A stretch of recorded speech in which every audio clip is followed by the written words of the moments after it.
Hello and welcome to Just In. I am your host, Adriana Lamar, here with Tommy Scott and Sammy Wells. We got a lot of football to talk about, starting with Sam's favorite subject, the Cowboys.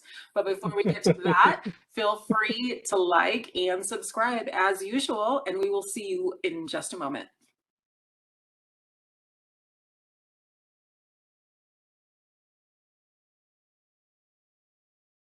All right, so the Cowboys have won yet another game with one of the best records in the NFL right now at 5-1. Sam, how are you feeling? Oh, you know what? You know what? I feel just amazingly good.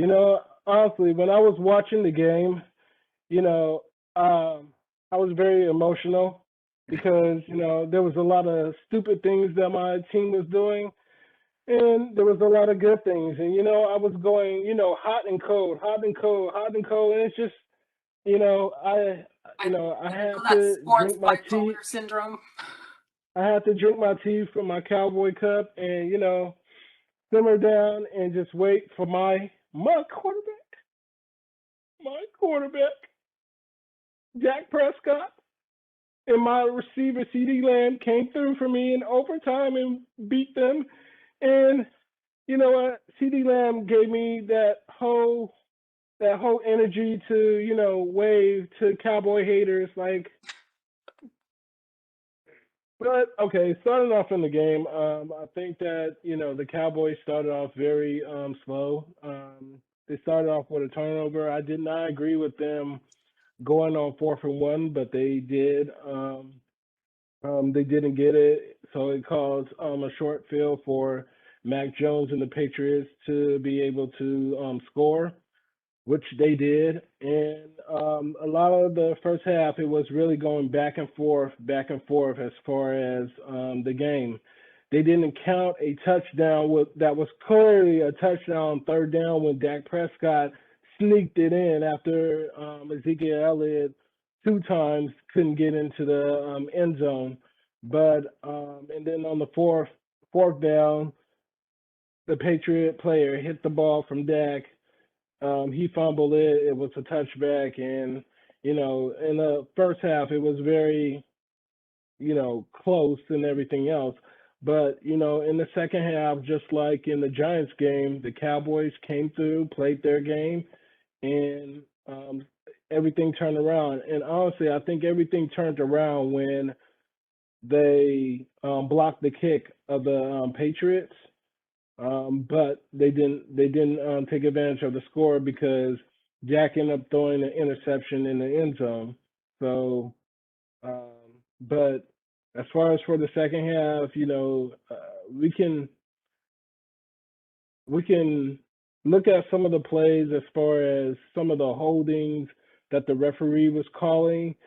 But I mean, if you look at some, I'm not saying all. I'm not saying all of them were wrong, but some of them is just looking at really some ticky tack holding calls for real. But you know, um, you know, in the fourth quarter, when Diggs intercepted the ball and ran it for a pick six, I was like, finally, it's over. Finally, this is over, and we're going to be done with.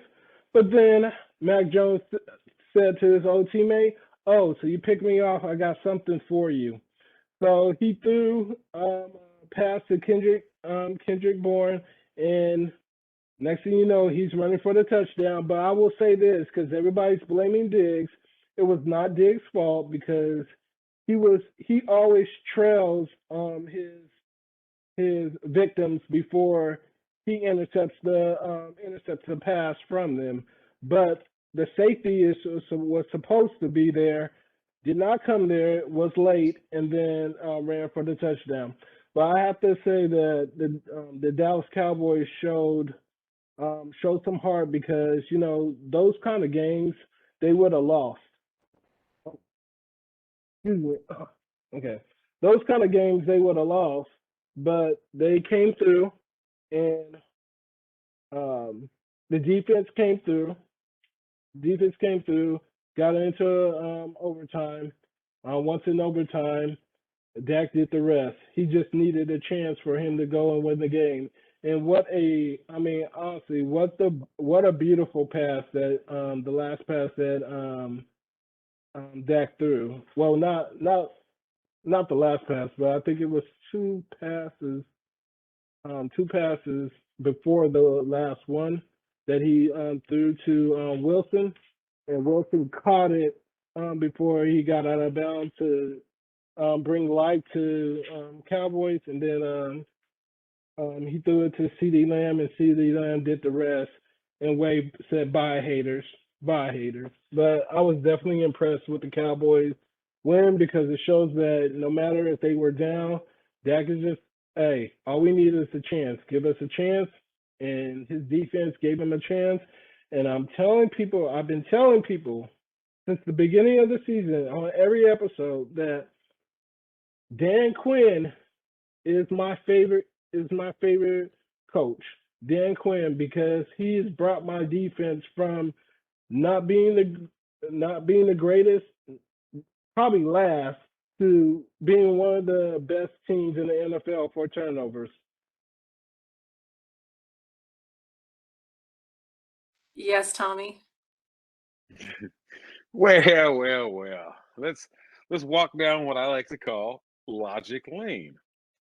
And we'll start off with what Sam started with, and then we'll jump forward to what he ended with. I do not agree with the decision to go for it on 4th down. You gave them a short field, and they scored a touchdown. Now, fast forward. Dan Quinn is my favorite coach because he took an average defense and made it an average defense. I didn't say average defense. Hey, I'll give him this. I'll give him this one. You're still only getting part-time from Dan Quinn, but at least he's putting the off time at the beginning of the game so you know what the deal is when you get to the end of the game. So it's first quarter, not fourth anymore. We had an interception in the fourth quarter by Diggs. Well, yeah, but then they had that's why they went for it on 4th down, is because they believed you. They would listen to it. It's like, you know what, Sammy Wells, he's right. We got Dan Quinn. Our defense is great. We're going for it on 4th down and short. We didn't get it. That's all right. Defense. What are y'all doing? I would never advise that. I would never advise that. You advise believing in Dan Quinn, so there you go. But I will say this one too. It was a good game. It was an exciting game. Now, it was a fumble. Every angle that they had, and I mean all of them, when that ball crosses the goal line, it's no longer in his possession. He's already butterfingered, and at that point, if you don't have possession, I don't know what you want. It's clear that he's got the ball, and now we're going, and the ball does that little number where it starts to move, and you can see his fingers getting closer together, which means he's trying to grab it, and then you cross the plane. At that point, no touchdown. What about the third down? What about the third down play? They didn't call that one a fumble, did they? No, they didn't call that a fumble. It was a touchdown on the third down, but then it was a fumble on the 4th down. But they didn't review the third down because he already had got the touchdown. They didn't review the third down because he already had the touchdown. They didn't review the third down because it was already a touchdown, and I don't understand why our coach did not say, "Hey, replay that, show that again," because they scored on the third down. Man, I'm so happy when you make my points for me. Yeah. It just makes my job so much easier when you just do it for me. Now, I will say this one. We are in agreement with one. He did not get beat. That was going into a cover 2. He knew he had help on top. He trailed, and he trailed underneath just like you're supposed to do. And if you watch that replay, you will see ball goes through, it's caught. He's looking at the safety like, dude, what are you doing?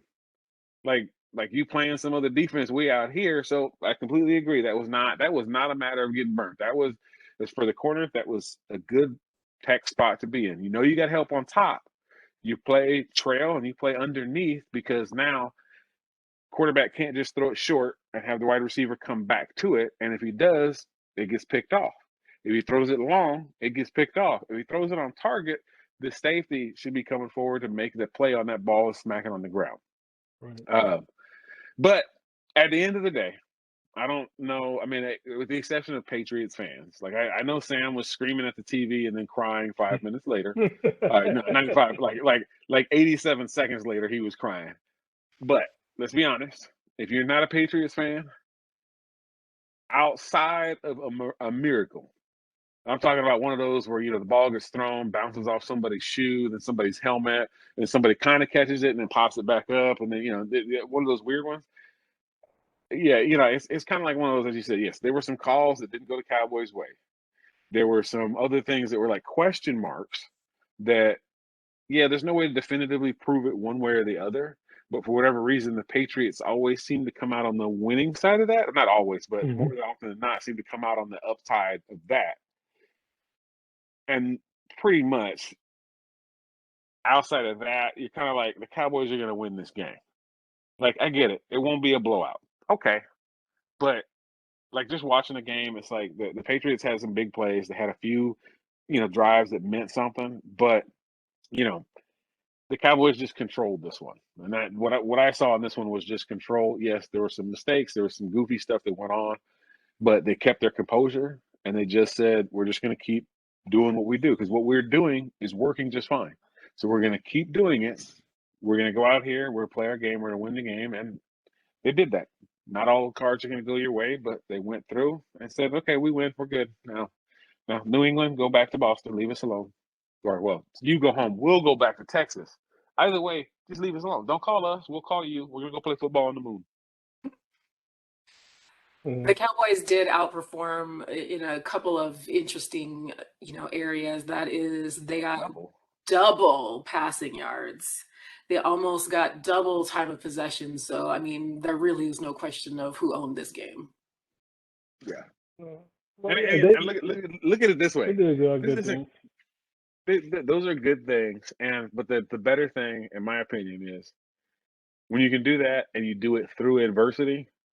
Like there was no, this just isn't our day, so we can hang our hats and just, say it's not our day and we can quit.